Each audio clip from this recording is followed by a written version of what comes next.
माशाल्लाह जी, देखें कितना मज़ेदार बिल्कुल देगी स्टाइल में हमारा ये आलू गोश्त का सालन रेडी हुआ है। उम्मीद है कि आपको ये रेसिपी पसंद आएगी। पसंद आए तो चैनल को सब्सक्राइब कीजिए। रहमान रहीम, अस्सलाम वालेकुम। क्या हाल है आप सबके? दुआ है कि अल्लाह पाक आप सबको अपनी हिफ्ज़ ईमान में रखे। आज फिर मैं नई रेसिपी लेके हाजिर हो गई हूँ आपकी खिदमत में। आज मैं बनाऊंगी आलू और गोश्त का सालन, मज़ेदार बिल्कुल देगी स्टाइल में। उसके लिए मैंने ये हाफ के जी आलू ले लिए, इनको धो के साफ सुथरा करके मैंने यहाँ रख लिया है। 1 किलो मैंने बीफ का गोश्त जो है हड्डी और बोन दोनों मैंने रख लिए हैं, बोनलेस भी और बगैर बोन के। 2 मैंने लार्ज साइज के प्याज लिए हैं, उनको मैंने लंबाई में काट लिया है। पौना कप मैंने ऑयल ले लिया है।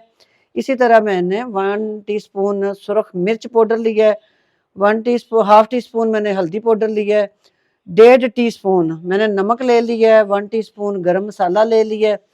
4 अदद मैंने टमाटर उनका छिलका जो है वो रिमूव करके यहाँ चॉप करके रफली रख लिए हैं। रेगुलर सुरख मिर्च जो है खाने का 1 चम्मच मैंने ले लिया है। 1 चम्मच ही मैंने धनिया पाउडर ले लिया है। खाने के 2 चम्मच भर के अदरक और लहसुन का मैंने पेस्ट ले लिया है। अल्लाह का नाम लेते हैं, चूल्हे की फ्लेम को ऑन करते हैं। रहीम, प्यारी सी हांडी मैंने चढ़ा दी है चूल्हे पे।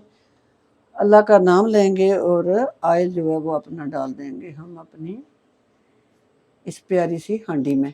देखें जी, आलू गोश्त हो या बोनलेस हांडी हो, तो मिट्टी की हांडी में उसका अपना ही टेस्ट बनता है। मज़ेदार ये हांडी इंशाल्लाह हमारी आलू गोश्त की बिल्कुल देगी स्टाइल में रेडी होगी। ऑयल के गर्म होने का हम वेट करेंगे। अब हम डाल देंगे अपने ऑयल में और प्याज का हल्का सा गोल्डन ब्राउन कलर आने तक इसको हम फ्राई कर लेंगे, तक इसका कलर चेंज नहीं हो जाता।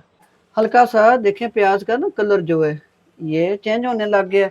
अदरक और लहसुन का पेस्ट हम डाल देंगे। चूल्हे की फ्लेम जो है मेरी इस हांडी के नीचे तेज़ है। आपको पता है सिलेंडर की जो गैस होती है ना उसका इतना तेज़ प्रेशर नहीं होता, ये इस वक्त फुल तेज़ है। इसे हम हिला के 1.5 से 2 मिनट के लिए अच्छी तरह प्याज के साथ और ऑयल के साथ अदरक लहसुन का पेस्ट को फ्राई करेंगे। आप एक दफ़ा ये आलू गोश्त मेरे तरीके से बनाएं, आप उंगलियां चाटते रह जाएंगे। मज़ेदार ये रेसिपी ज़रूर इसे एंड तक आप देखें, इंशाल्लाह आपको मज़ा आएगा। अदरक और लहसुन के पेस्ट को मैंने फ्राई कर लिया है। अब हम अपना ये बीफ डाल देंगे।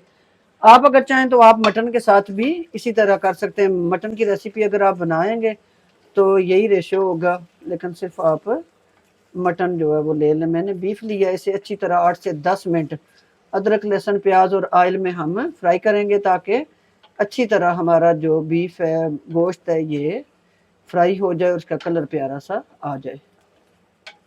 8 से 10 मिनट अच्छी तरह मैंने गोश्त को भून लिया है। अब हम इसमें डालेंगे अपने मसाले। ये मैंने सुरख मिर्च डाली है, धनिया पाउडर डाल दिया है, ये मैं इसमें डाल दूंगी हल्दी पाउडर, और ये सुरख रेगुलर मिर्च जो है ना वो कलर के लिए मैंने यूज़ की। और ये जो है मेरे पास है नमक।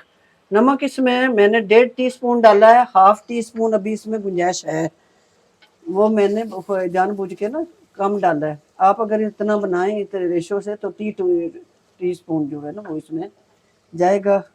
अच्छी तरह हम 2 से 3 मिनट इन मसालों को भून लें, फिर हम अपने टमाटर ऐड करेंगे। उसको मैंने मसालों के साथ 3 मिनट भून लिया। अब हम अपने इसमें डाल देंगे ये टमाटर। बिस्मिल्लाहिर्रहमानिर्रहीम।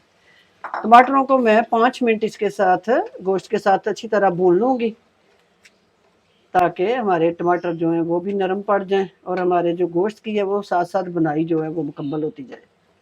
5 मिनट मैंने अच्छी तरह टमाटरों के साथ अपने गोश्त को भून लिया है। 2 गिलास में इसमें डालूंगी पानी। 1 गिलास ये मैंने डाल दिया है, दूसरा गिलास अब मैं इसमें पानी डालूंगी और इसको लगाऊंगी ढक्कन। दरमियानी से लो साइड पे इसकी मैं रखूंगी आंच, क्योंकि ये मेरा बीफ का गोश्त है तो ये थोड़ा गलने में टाइम लेगा। इसे हम हिलाएंगे और इसको लगाएंगे हम ढक्कन 30 मिनट के लिए। अगर आप मटन पका रहे हो तो उसके लिए 22 से 25 मिनट काफ़ी हैं। तो ये मैं इसे 30 मिनट टाइम दूंगी बिल्कुल लो फ्लेम पे ना। बिस्मिल्लाहिर्रहमानिर्रहीम। 45 से 50 मिनट लग गए हैं मेरे गोश्त को ना गलने में। ये मैं आपको चेक करके दिखाती हूँ कि आया क्या ये गल गया है। ये बिल्कुल गला हुआ है। अब देखें ना, इसने ना घी जो है वो भी ऑयल सेपरेट कर दी है अब मैं इसमें डाल दूंगी अपने आलू जो है। बिस्मिल्लाहिर्रहमानिर्रहीम। आलू आप चाहें तो थोड़े मोटे, पता है देगों में मोटे मोटे होते हैं ना, तो आप चाहें आप जिस तरह का पसंद करते हैं उस तरह के छोटे काट लें, या इस तरह। मैंने ये इतने इतने आलू ये रखे हैं। इनको हम मिला के 5 से 6 मिनट अच्छी तरह आलूओं के साथ अपने गोश्त को भून लेंगे माशाल्लाह। अब मैं इसमें डाल दूंगी 4 अदद सब्ज़ मिर्चें, ताकि इनका प्यारा सा जो फ्लेवर है मिर्चों का, कच्ची मिर्चों का, वो हमारे इसमें गोश्त में आ जाए। थोड़ा सा हम इसमें धनिया भी डाल देंगे और इसको अच्छी तरह 5 से 7 मिनट हम भून लेंगे। अल्लाह जी, कलर गोश्त का जो है ना वो चेक करें आप ना, ग्रेवी की जो रंगत है ना, ये देखिए कितना प्यारा इसका ना बन चुका है। अब मैं ना इसमें डालूंगी 5 मिनट मैंने अच्छी तरह आलूओं को और गोश्त को भून लिया है। 1 गिलास में पानी डालूंगी इसमें ग्रेवी के लिए, शोरबे के लिए ना। आप अपनी फैमिली के मुताबिक जितना इसमें रखना चाहते हैं उतना कर लें। अच्छी तरह हम इसे हिलाएंगे, ढक्कन लगाएंगे और मिलते हैं आपसे 10 मिनट के बाद, ताकि हमारे आलू जो हैं वो भी अच्छी तरह गल जाएं इसमें। बिस्मिल्लाहिर्रहमानिर्रहीम। हाथों की एहतियात करनी है, ढक्कन गर्म होता है माशाल्लाह। सालन हम आपको ये देखें जी, इस तरह की ये हमारी, ये देखें इस तरह का शोरबा, ये देखें है ना मज़े का। अब हम इसमें डाल देंगे गरम मसाला। गरम मसाला डाल के हम इसको हिलाएंगे। और ये मेरे पास एक सब्ज़ मिर्च है, थोड़ा सा सब्ज़ धनिया है, ये हम इस पर गार्निश करेंगे। और चूल्हे की फ्लेम को मैं कर दूंगी ऑफ, और आपको चेक करवाते हैं हम 2 मिनट के बाद। बिस्मिल्लाहिर्रहमानिर्रहीम। देखें जी, मिट्टी की हांडी चूल्हा आप बेशक बंद कर दें, लेकिन ये उबाल खाती रहेगी खाती रहेगी। इसीलिए मैंने इतना शोरबा रखा है, जब तक ये ठंडी होती है तो हमारा जो जितना मुझे शोरबा चाहिए इतना रह जाएगा। बिस्मिल्लाहिर्रहमानिर्रहीम। मज़ेदार आलू गोश्त बिल्कुल देगी स्टाइल में। ये देखें जी, आप चेक करें ज़रा, इसकी रंगत चेक करें माशाल्लाह जी। देखें कितना मज़ेदार, बिल्कुल देगी स्टाइल में हमारा ये आलू गोश्त का सालन रेडी हुआ है। उम्मीद है कि आपको ये रेसिपी पसंद आएगी। पसंद आए तो चैनल को सब्सक्राइब कीजिए, लाइक और शेयर ज़रूर कर दिया करें, ये आपकी तरफ से मेरी हौसला अफजाई होती है। इंशाल्लाह फिर किसी नई रेसिपी के साथ मैं हाज़िर होंगी। तब तक के लिए इस नेक दुआ के साथ इजाज़त चाहूँगी कि अल्लाह पाक आप सबको अपनी रहमतों के साए में रखे। इजाज़त दीजिए।